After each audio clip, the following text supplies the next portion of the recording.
આપણું ગુજરાતમાં આપનું સ્વાગત છે। જીસીસીઆઈ દ્વારા ગુજરાત સસ્ટેનેબિલિટી સમિટ 2026નું રાષ્ટ્રીય સ્તરે વિસ્તરણ, ગુજરાતને ભારતના સસ્ટેનેબલ વિકાસ એન્જિન તરીકે સ્થાપિત કરવાનો સંકલ્પ। Gujarat chamber of commerce and industry એટલે કે જીસીસીઆઈ દ્વારા આગામી 15 મે 2026ના રોજ અમદાવાદ ખાતે જીસીસીઆઈ ગુજરાત સસ્ટેનેબિલિટી સમિટ 2026નું ભવ્ય આયોજન કરવામાં આવી રહ્યું છે।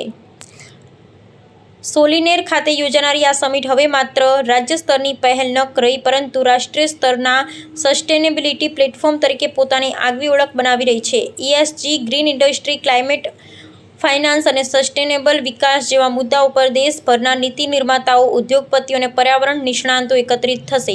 સમિટનો મુખ્ય હેતુ ગુજરાતને ક્લાઇમેટ રિસ્પોન્સિવ ઇન્ડસ્ટ્રીયલ ડેવલપમેન્ટ અને સસ્ટેનેબલ આર્થિક પરિવર્તન માટેના રોલ મોડેલ તરીકે ઊભું કરવાનું છે। આ સમિટમાં નીતિ નિર્માતાઓ, ઉદ્યોગ જગતના અગ્રણીઓ, પર્યાવરણ નિષ્ણાતો, સ્ટાર્ટઅપ્સ, વૈશ્વિક વિચારકો, સંશોધકો તેમજ નાણાકીય સંસ્થાઓ ભાગ લેશે। ગયા વર્ષે આ એક નવો task force ESG task force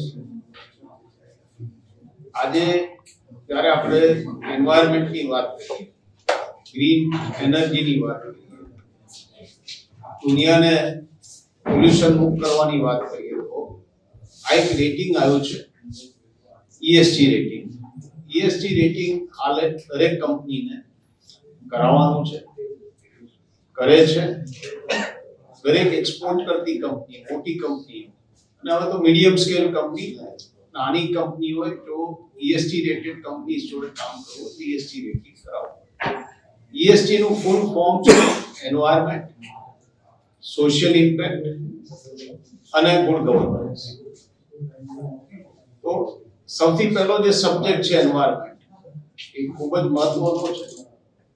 આજની તારીખમાં આખી દુનિયા એની ઉપર વાત કરી રહી છે, એમાં ગુજરાત જે ગ્રોથનું એન્જિન છે આપણા દેશનું, ભારત, જ્યારે પ્રધાનમંત્રી શ્રી નરેન્દ્રભાઈ મોદી એક કમિટમેન્ટ આપેલું છે કે 2070માં નેટ ઝીરો પોલ્યુશનમાં અને 2047 સુધી અમારું પોલ્યુશન રેન્કિંગ એનાથી હાફ થઈ જશે।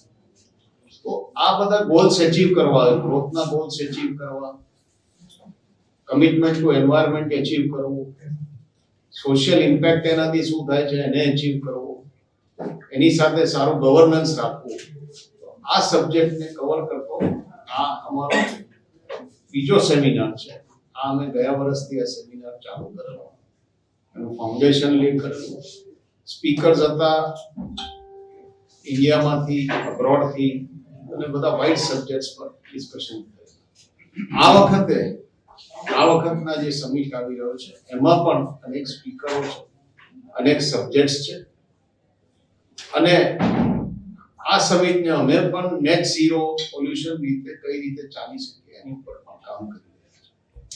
તો આ એક ટેકનિકલ સબ્જેક્ટ કવર કરતો સમિટ છે, પણ ફ્યુચર ઓફ ઇન્ડસ્ટ્રીને કવર કરતો સમિટ છે। અને આજે ESG રેન્કિંગ દરેક કંપનીને કરાવવાનું છે। આજે મારી કંપનીમાં પણ ESG રેન્કિંગ છે, તમે ઓનલાઈન દરેક કંપનીનું ESG રેન્કિંગ જોઈ શકો છો। અને ESG રેન્કિંગ જે કંપનીઓ ઇમ્પ્રૂવ કરી રહી છે એને એક્સપોર્ટમાં પ્રાયોરિટી મળે છે। જો એ લિસ્ટેડ કંપની હોય તો તમારા શેર હોલ્ડર્સ જે છે, ખાસ કરીને FIIs અત્યારે ESG રેન્કિંગ કંપનીમાં જ ઇન્વેસ્ટ કરી રહ્યા છે, અને ESG રેન્કિંગ કંપનીનો અમુક સ્કોર ના હોય તો તે લોકોને ઇન્વેસ્ટ કરવું નહીં, એવી ગાઈડલાઇન્સ છે ઘણા બધા ફોરેન ફંડ્સની, અને ખાસ કરીને યુરોપ, US ફંડ્સને તો આ ગાઈડલાઇન છે। આ પણ એક બહુ અગત્યનો મુદ્દો છે કે જેમાં દરેક કંપનીને, દરેક ઇન્ડસ્ટ્રીને સમજવાનું છે કે આની જરૂરિયાત ક્યાં છે।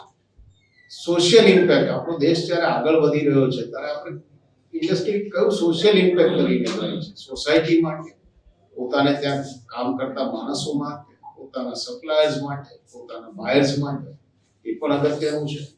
ગવર્નન્સ, આજે ગુડ ગવર્નન્સ એક બીજો નોર્મ બની રહ્યો છે। તમે કંપની ચલાવો, ગ્રોથ કરો, બધું આગળ ધ્યાન આપો, એન્વાયરમેન્ટનું ધ્યાન આપો, સોશિયલ ઇમ્પેક્ટનું ધ્યાન આપો, પણ કંપની લેવલે અને પોતાના વ્યવસાય લેવલે સારું ગવર્નન્સ કઈ રીતે, transparency of business is the tomorrow of the hall globe. ક્યારે છે, ક્યાં છે અને કોણ કોણ જોડાવાનું છે? અને આ બધા સબ્જેક્ટ કવર કરતા આ સમિટ છે. આ સમિટ થવાનો છે 15મીએ શુક્રવારે આપણે ઝાયડસ હોસ્પિટલ રોડ પર સોલિનેર કરીને હોલ છે. એમાં સવારે 10 વાગે સમિટ ચાલુ થશે, સાંજે 5 સુધી ડિસ્કશન અનેક સબ્જેક્ટ ઉપર થશે. અને આપ સૌને વિનંતી છે કે આ સબ્જેક્ટમાં આ સમિટમાં આપ આવો તો આપને વધારે નોલેજ મળશે કે આ સમિટ કઈ રીતે અનેક સબ્જેક્ટ કવર કરી અને કઈ રીતે ગુજરાતના ગ્રોથ માટે ભાગરૂપ બને છે, આપણા દેશના ગ્રોથ માટે ભાગરૂપ બને છે. અને આપણા માનનીય વડાપ્રધાન શ્રી નરેન્દ્રભાઈનું જે વિઝન છે વિકસિત ભારત 2047, એનો તો આ બહુ અગત્યનો ભાગ છે. અને કઈ રીતે એ ગ્રોથ સ્ટોરીમાં પણ આનો ભાગ થાય છે. અને ગુજરાતમાં ખાસ કરીને આપણે જ્યારે ગુજરાતની વાત કરીએ છીએ ફ્યુચરની, અને આપણા માનનીય ચીફ મિનિસ્ટર સાહેબ ભૂપેન્દ્રભાઈ પણ ગુજરાતને આગળ લઈ જવાની વાત કરે છે. માનનીય ગૃહમંત્રી શ્રી અમિતભાઈ શાહ સાહેબ પણ આજે જે ચેમ્બરને માર્ગદર્શન આપ્યું છે કે ફ્યુચર રોડમેપ બનાવો. ફ્યુચર રોડમેપ જે ચેમ્બરે બનાવવાનો છે એનો પણ ભાગ રૂપે આવા સબ્જેક્ટ્સ કવર કરીને ચેમ્બરને પણ આગળ લઈ જવામાં, એક ચેમ્બરનું આખી જે પ્રવૃત્તિ છે એને વધારે વેગ આપવામાં, અને ચેમ્બર જોડે જોડાયેલા ઇન્ડસ્ટ્રીયલિસ્ટ અને નાનાથી લઈ સ્મોલ સ્કેલથી લઈને બિગ ઇન્ડસ્ટ્રીને કઈ રીતે અમે એમાં મદદ કરી શકીએ, આવા સમિટથી કઈ રીતે ગાઈડન્સ પ્રોવાઈડ કરી શકીએ, એને માટે આ અમારો સમિટ યોજ્યો. અમે ફાઉન્ડેશન લે કર્યું, એમાં વધારે સબ્જેક્ટ્સ હતા એન્વાયરમેન્ટને લગતા અનેક સ્પીકર્સ આવ્યા. એન્વાયરમેન્ટને કઈ રીતે તમારે પોલ્યુશન મુક્ત કરવાનું છે, ઇન્ડસ્ટ્રીએ શું કરવાનું છે, અને આપણે કઈ રીતે ગ્રીન પ્રોડક્ટ્સનો ઉપયોગ કરવાનો છે, એની ઉપર ખાસા સબ્જેક્ટ્સ હતા.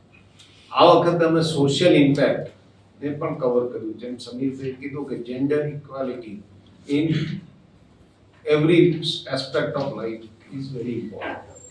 ખાસ કરીને ઉદ્યોગોમાં તો ખૂબ અગત્યનું છે. તો આ જેન્ડર ઇક્વાલિટીને કવર કરતું સબ્જેક્ટ્સ છે. અને એ રીતે અમે ગુડ ગવર્નન્સના સબ્જેક્ટ્સ આ વખતે અમે આમાં સ્પીકર્સ કવર કર્યા છે.